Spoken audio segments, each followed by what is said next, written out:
गार्गी जी, आपका माइक बंद है।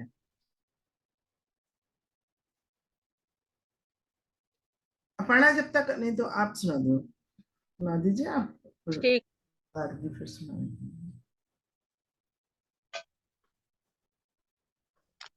ठीक है, मैं अपनी कथा पढ़ती हूँ, आप उनको मैसेज कर दीजिए कि आपका माइक बंद है, अगर कोई कर सके तो। मैं वैसे स्वागत तो है। मैसेज भी देखिए। अच्छा, बोल रही हूँ।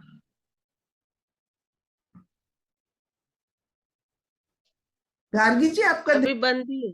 दिखाई नहीं दे रही है। हाँ, आ गई। आपका माइक बंद है गार्गी जी। चल, मैं खोलती हूँ इधर से। एक मिनट। आप पढ़ दीजिए पढ़ना जी। ठीक है, पढ़ूं? हाँ, पढ़ो। स्वागत है मे- पन्ना जी, पढ़िए आप। मेरी लघु कथा का शीर्षक है बिटिया। बड़ा सात्विक वातावरण था।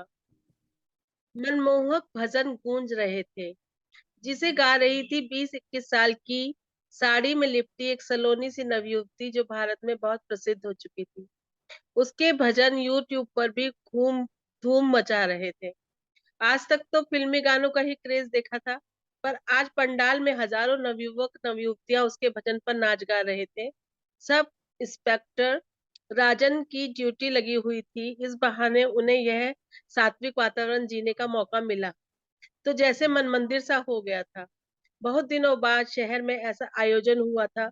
किसी लड़के की आंखों में, किसी भी पुरुष की आंखों में और किसी भी वृद्ध की आंखों में उस बिटिया के प्रति बस और बस सद्भाव व इज्जत ही नजर आई थी। सब उसकी मधुर आवाज में इस कदर डूब गए थे, जैसे हवा में कोई महक घुल गई है। उस बिटिया के चेहरे का तेज सात्विक वातावरण, फूलों की वर्षा, भजन संगीत सुनकर पुलिसिया महकमे से हटकर जैसे मंदिर से लौटते हुए राजन खुद को गौरवान्वित महसूस कर रहे थे। घर आकर जैसे ही अंदर आए तो अपनी बिटिया को फटी जीन्स और छोटे टॉप में देखकर बौखला गए। चिल्लाकर बोले, शर्म नहीं आती? तुमको कितनी बार कहा ये कपड़े मत पहना करो, मुझे बिल्कुल पसंद नहीं, समझ नहीं आता तुमको? बिटिया खिसिया गई, बोली, क्या हो गया पापा, आप ही ने तो ये कपड़े दिलाए थे। हाँ बेटा, मुझसे गलती हो गई, कान पकड़ते हुए राजन ने कहा। काश मैं तुम्हें उस बिटिया के संस्कार दे पाता।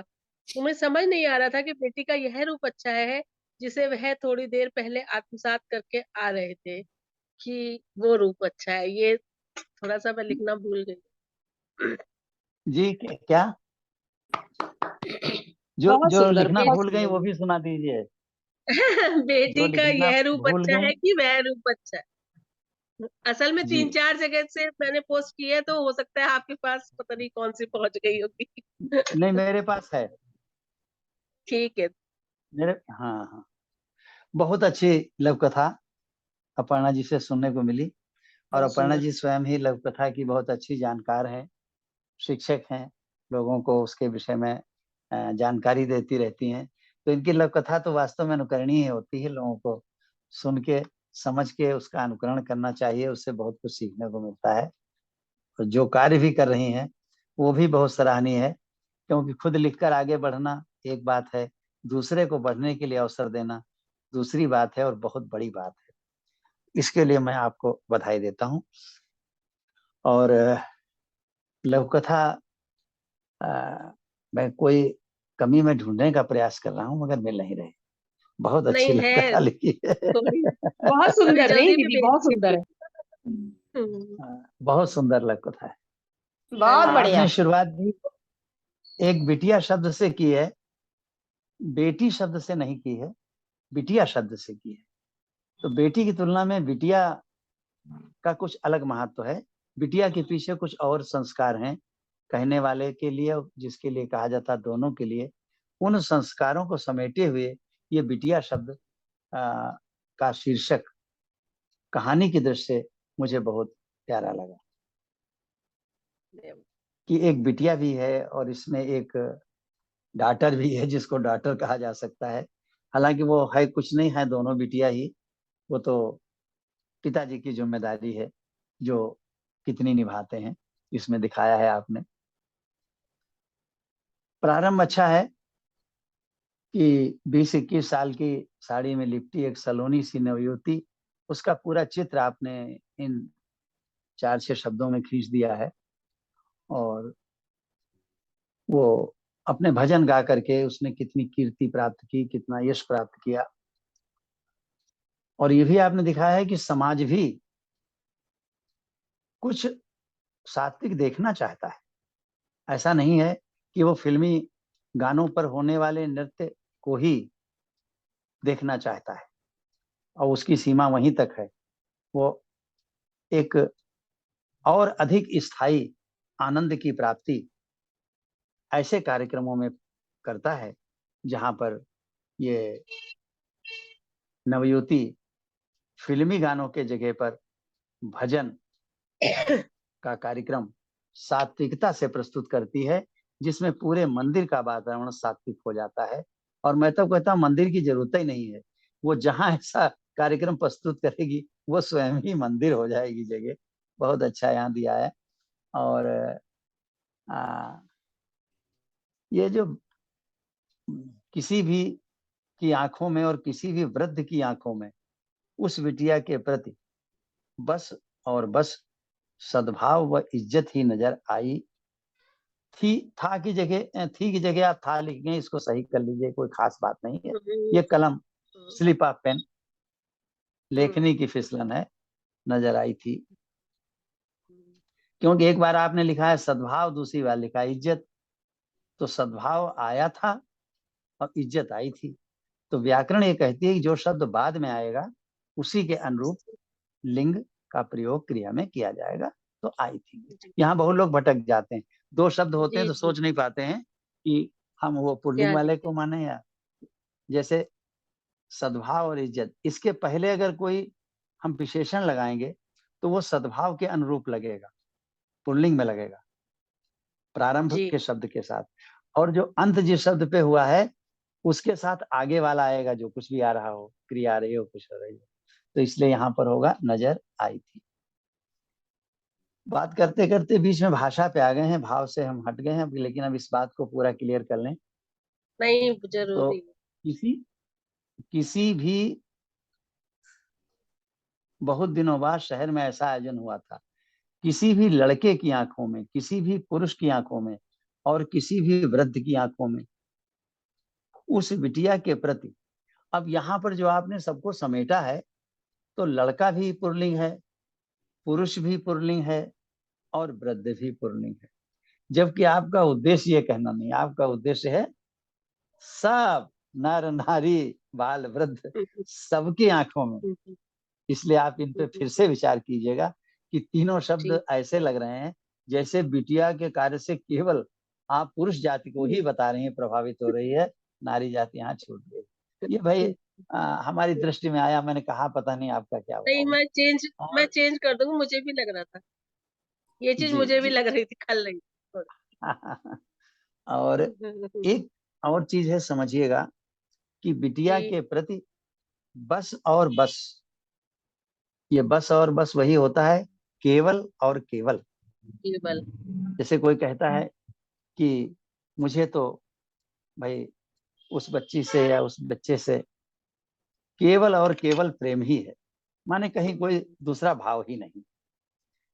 तो आप ये ध्यान दीजिएगा कि बस और बस या केवल और केवल प्रयोग करने के बाद एक ही बात आती है, एक ही वचन आता है, या तो सद्भाव आएगा या इज्जत आएगी या कोई और शब्द आएगा।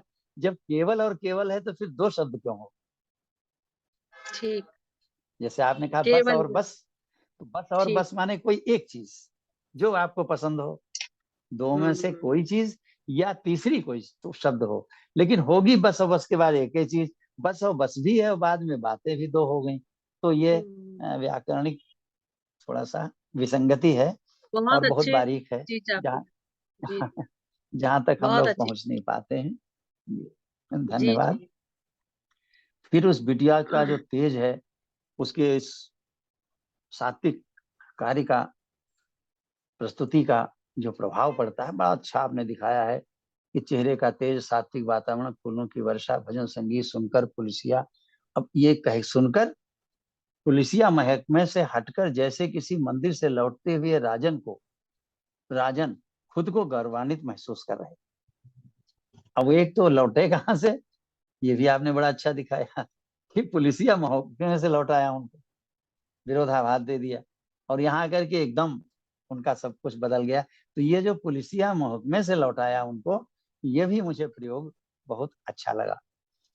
अब मैं आता हूँ आखिरी बात कि बोले हाँ बेटा मुझसे गलती हो गई। कान पकड़ते हुए राजन ने कहा, काश मैं भी तुम्हें उस बिटिया के जैसे संस्कार दे पाता। ये कहने के बाद में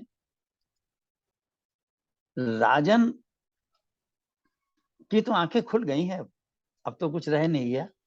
कान पकड़ तक लिए राजन ने और कान पकड़ के उन्होंने कहा कि काश, पहली बात इसमें उद्धरण चिन्ह यानी इन्वर्टेड कामाज की कमी है, वो लगा लीजिएगा। व्याकरणिक बातें विषय में आ जाती तो नहीं जी। क्यों कहा के बाद इन्वर्टेड कामाज और काश के बाद संबोधन चिन्ह एक्सक्लेमेशन वाला या कामा लगा दे। काश मैं भी तुम्हें उस बिटिया के जैसे संस्कार दे पाता, और डाट डाट के बाद फिर इन्वर्टेड कामाज उद्धरण चिन्ह। जी। तो ये तो हुई। उसके बाद अब आते हैं फिर भाव पे वापस कि हाँ बेटा मुझसे गलती हो गई। पूरा राजन को एहसास हो गया, आंखें खुल गई, और कितनी आंखें खुल गई कि कान तक पकड़ लिए उन्हें। अब कोई कमी नहीं रही, कोई दुविधा ही नहीं। राजन बिल्कुल एक निष्ठ होकर के इस चीज को स्वीकार कर लिए कि मुझसे गलती हो गई। देखिए ध्यान से, और उस गलती को ही व्यक्त किया, काश मैं भी तुम्हें उस बिटिया के जैसे संस्कार दे पाता। अब उनके भीतर कोई दुविधा तो है नहीं, लेकिन अगले वाक्य में आप कहती हैं, उन्हें समझ नहीं आ रहा था कि बेटी का यह रूप अच्छा है या वो जिसे अभी थोड़ी देर पहले अकस्मात करके आ रहे हैं, आत्मसात करके आ रहे हैं। तो अब इतनी स्पष्ट मना स्थिति में आने के बाद, स्पष्ट निर्णय करने के बाद, मुझे इसे कहने का तुक नहीं लगा कि उन्हें समझ नहीं आ रहा था। समझ तो उन्हें सब आ चुका था। मुझे लगा वो मैं आपसे कह रहा हूँ, मैं कोई निर्णयात्मक बात नहीं कह रहा हूँ, जो मन में आया वो कह रहा हूँ। और बल्कि अगर इसको यहीं खत्म कर दें तो भी कुछ नहीं बिगड़ेगा, उस वाक्य को हटा ही दें। लेकिन अगर कहें तो अपनी स्वीकृति के सापेक्ष ही बात को कहें। एक बार इतनी स्पष्ट स्वीकृति, आंखें खुल गई, कान पकड़ लिए, हृदय से, और फिर भी आपने कह दिया कि उन्हें समझ नहीं आ रहा था। अब कहाँ रह गया समझ नहीं? अब तो सब समझ में आ गया था कि ये बेटी जो है पहने है, इसमें ये भी समझ आया गलती मेरी है, इसमें बेटी की नहीं है। कुछ कहने को नहीं रहेगा।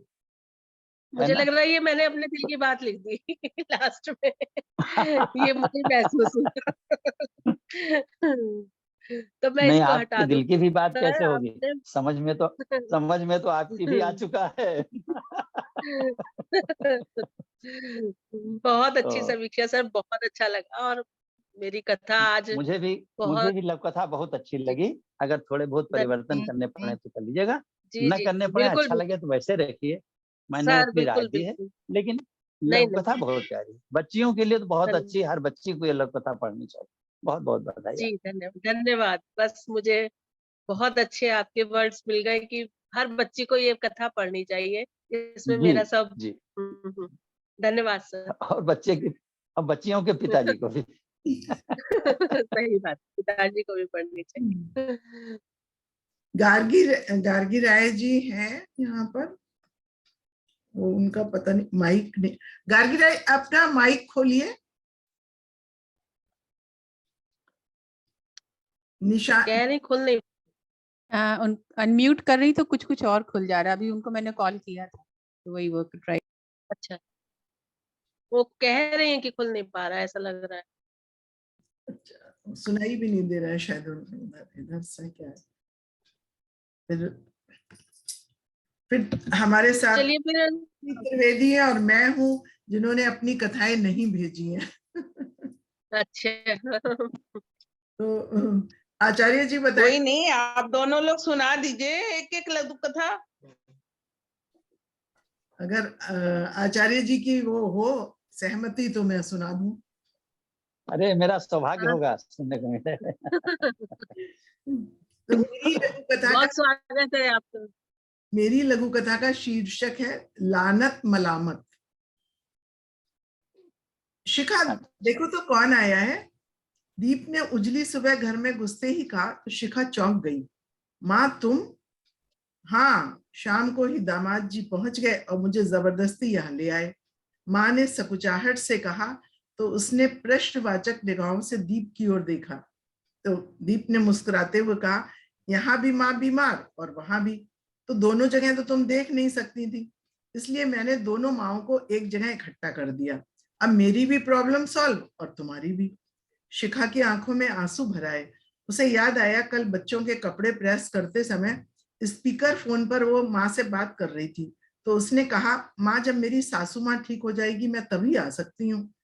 आजकल ये ऑफिस में बहुत व्यस्त हैं और बच्चों के स्कूल भी हैं, तब तक तुम अपना ध्यान रखना। और कहते ही उसकी आंखों से आंसू टपक गए थे, जो कि उसी वक्त अंदर आते हुए दीप ने देख लिए। क्या हुआ माँ को? वायरल हुआ है, शिखा ने धीरे से कहा। अच्छा शिखा, तुम जल्दी से मेरा बैग लगा दो, मुझे आज फिर टूर पर जाना है। दीप ने बिना किसी प्रतिक्रिया के कहा तो उसने कुछ कहा तो नहीं, पर मन ही मन वो दुखी हो गई थी। मम्मी का पलंग मैंने माँ के कमरे में ही लगा दिया है, तुम बस उन्हें लिटा दो, 4 घंटे कार में बैठकर थक गई हैं।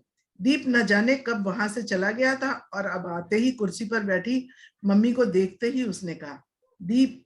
शिखा की आंखें कृतज्ञता से नम हो उठी, तो वो प्यार से बोल उठा, शिखा मैं तो केवल ऑफिस देखता हूँ, पर तुम तो घर, बच्चे और मेरी माँ, मेरा पूरा परिवार और खुद मुझे भी संभालती हो।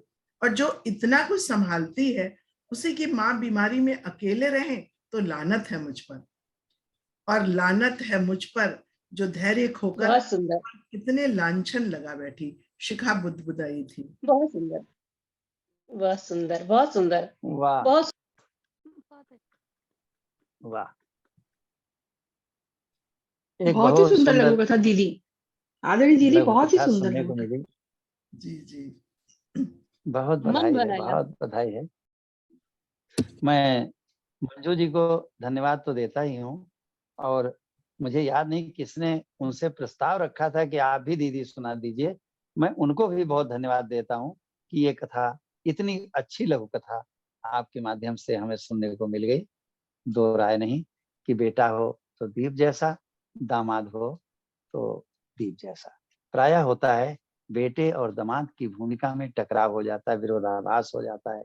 इस लघु कथा में दिखाया गया है कि बेटा और दामाद दोनों रूप किस प्रकार से, अगर संस्कार व्यक्ति के सही हैं तो किस प्रकार से वो अपने सही रूप में ही सामने प्रकट होते हैं, जो अपने घर के लिए और अपनी ससुराल के लिए, अपनी माँ के लिए, अपनी सास के लिए, दोनों के लिए सुखदायी प्रतीत होते हैं। और उसमें पूरे घर को एक सुख की अनुभूति होती है, पत्नी को होती है। और अगर कहीं कोई विपरीत विचारधारा का पात्र उसमें है मौजूद, तो दीप जैसे व्यक्ति के, दीप जैसे दामाद और दीप जैसे बेटे के इस कार्य को देख करके उसकी आंखें खुल जाएंगी और वो विरोध और विपरीत भाव से मुक्त होकर के वो भी। आपका माइक बंद, आपका माइक बंद हो गया।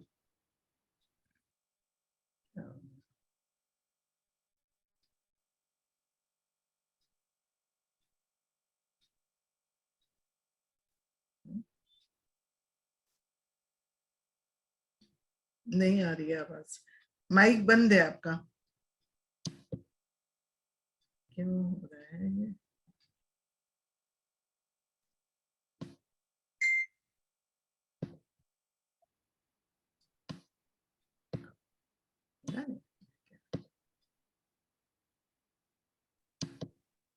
सर को फोन कर, आ गया।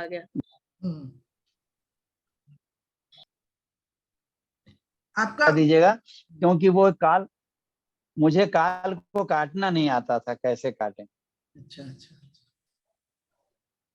जी, अब तो सामान्य है, आवाज आ रही है? जी हाँ हाँ, समझ। जी, तो ये बहुत ही सुंदर लघु कथा आपसे सुनने को मिली, हृदय गदगद हो गया। एक बार फिर आपने सकारात्मक सोच को समाज के लिए प्रतिबिंबित किया है अपनी लघु कथा में। आपको, आपकी लेखनी को बहुत बहुत बधाई। बहुत बहुत बहुत धन्यवाद। बहुत अच्छा लगा कि मेरी अब एक लघु कथा आपकी ओर से भी तो हो जाए। अभी शिल्पी त्रिवेदी अगर है मौजूद शिल्पी त्रिवेदी है? शिल्पी नहीं है। तो, लेकिन वो अपना शायद माइक वाइक सब वीडियो माइक को ऑफ करके चली गई है क्या? देखती हूँ मैं, एक मिनट। आचार्य जी की ओर से एक लघु कथा हो जाए तब तक।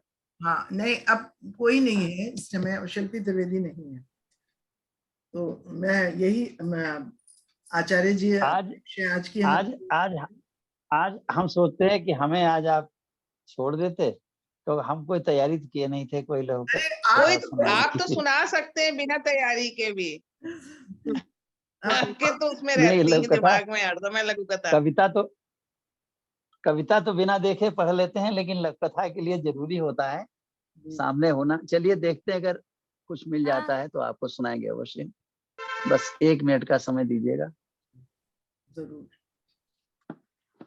अच्छा, गुप्ता बाद में पढ़वा देते हैं। नहीं, अगर कोई तैयार हो पढ़ने के लिए तो आप उसको बुला लीजिए, हम बाद में पढ़ देंगे। गुप्ता जी आप आ जाइए।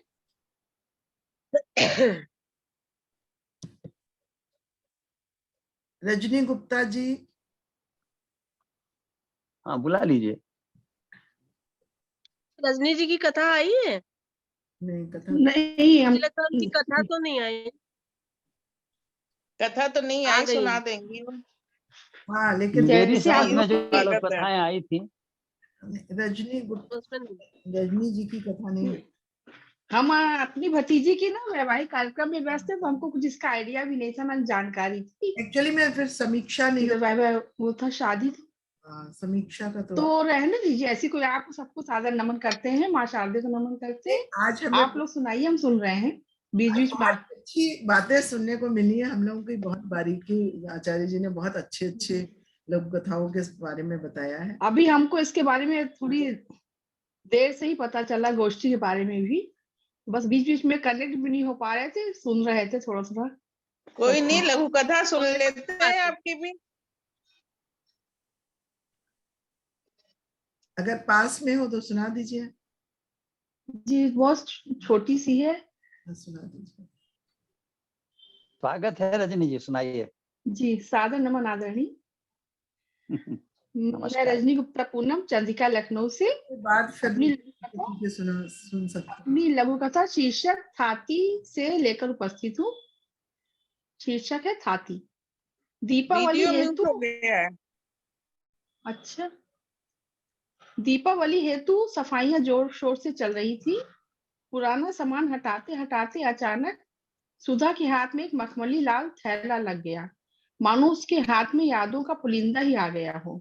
नन्हे नन्हे कपड़े, छोटे छोटे कुछ टूटे फूटे खिलौने, कुछ छिली अध छिली पेंसिलें, रंग बिरंगी चौक के टुकड़े, कुछ ट्रॉफियां और न जाने कौन कौन सी थाती सहेज कर रखी थी अपने चारों चहेते बच्चों की। सब एक चलचित्र की भांति आंखों के सामने घूम गया और वह ममता के सागर में गोते लगाने लगी। वाह वाह वाह वाह, बहुत बधाई रजनी जी, आपने जी, तो गागर में सागर भर दिया। आपकी उत्साहवर्धन से सार्थक हो गया सृजन, और बिंदु में सिंधु भर दिया। समय कम से आपकी कम लेते प्रशंसा हुए अमूल्य है। तो मैं आपकी इस लघु कथा के लिए सिर्फ आपको बधाई दूंगा। बधाई बधाई और बधाई, बहुत सुंदर। हृदय तल से अशेष अनंत आभार।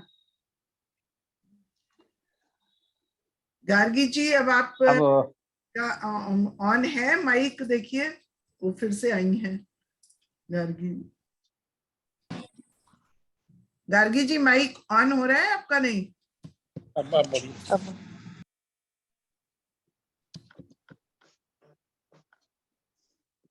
हेलो। हाँ हाँ हाँ हाँ दीदी, आवाज आ रही है? हाँ, आवाज आ रही है।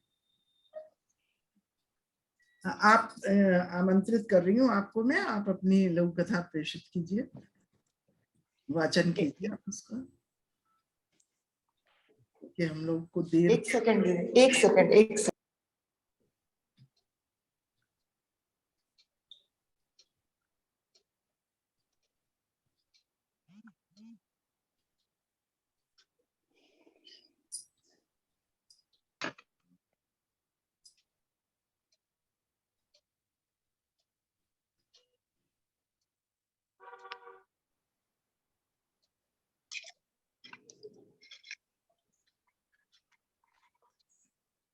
हेलो। हाँ दीदी, आवाज आ रही है? फाइनली। सभी को मेरा स्वागत है आपका जी, सुनाइए। स्वागत। गुरु जी, प्रणाम मेरा। स्वागत, नमस्कार। जी, वो कुछ गड़बड़ हो गया था तो पड़ोस में जाके ठीक करा के आए जल्दी जल्दी। बढ़िया, बहुत बढ़िया।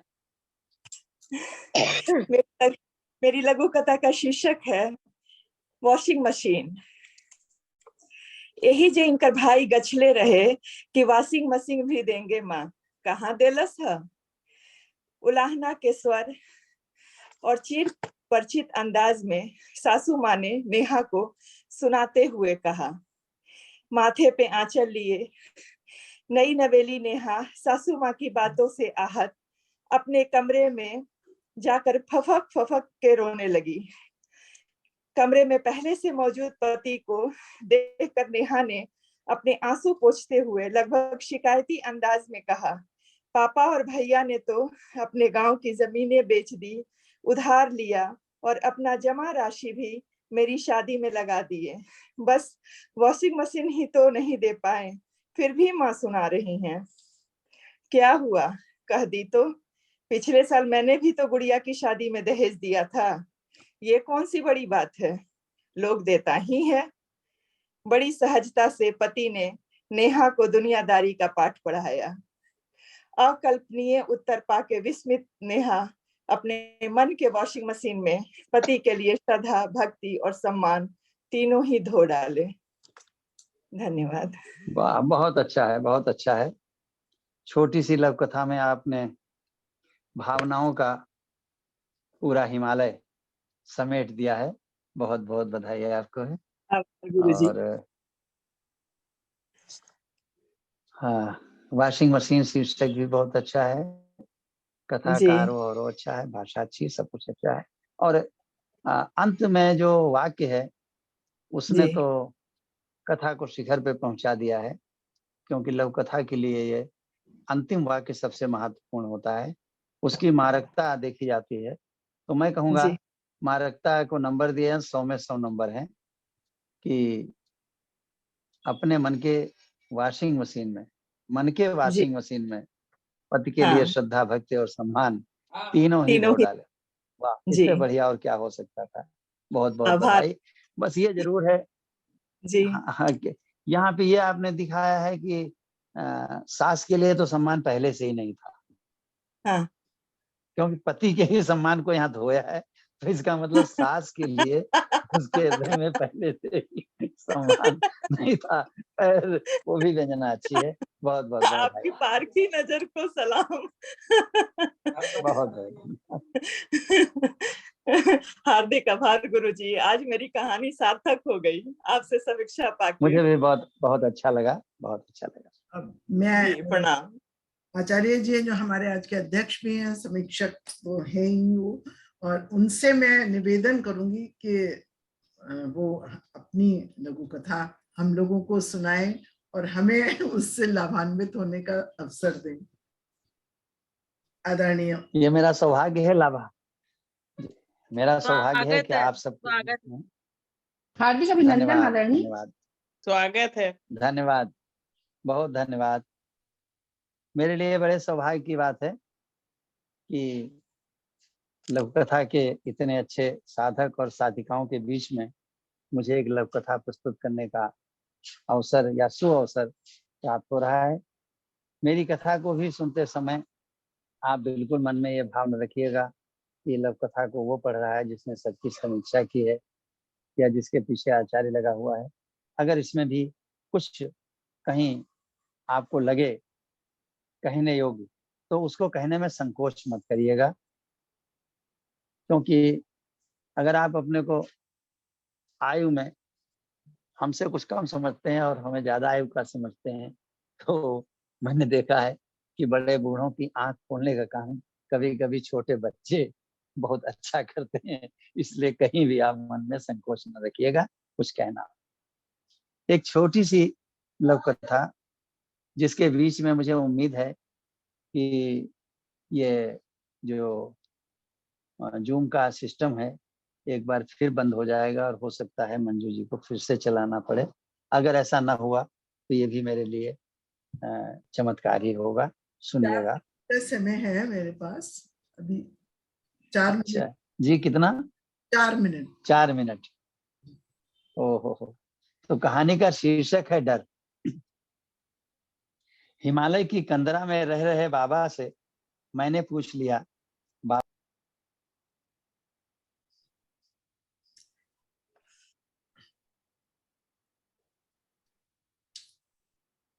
आपका माइक ऑफ है। अनम्यूट कर लीजिए, अनम्यूट कर लीजिए सर। आपका माइक ऑफ है आचार्य जी, आपका माइक ऑफ है। मेरे विचार से दूसरे राउंड में सुन लीजिए लिंक, जिससे कि जो है पूरा सुन पाए हम लोग, नहीं तो कट जाएगा। मुझे कॉल काटना। ठीक है, कॉल आ गई थी, मुझे लग रहा था कॉल आ गई। तो अब वो समाप्त ही हो जाए तभी मैं पढ़ूंगा, और उस बीच में अब तो बदलना पड़ेगा ही एक बार जूम को। देखिएगा। नहीं तो मैं अभी हिमालय की कंदरा में रह रहे बाबा जी। पढ़िए पढ़िए। नहीं, अगर अभी 1 ही मिनट बचा हो तो बदल ही लीजिए फिर। 2 मिनट 3 मिनट बचे हैं, तो जैसा बताइए, मैं एंड करके बदल ही लीजिए। हाँ, तो एंड कर देती हूँ मैं। हाँ और हाँ, फिर आप लोग फिर से आ जाएंगे। हम लोग फिर से जुड़ जाएंगे। जी जी।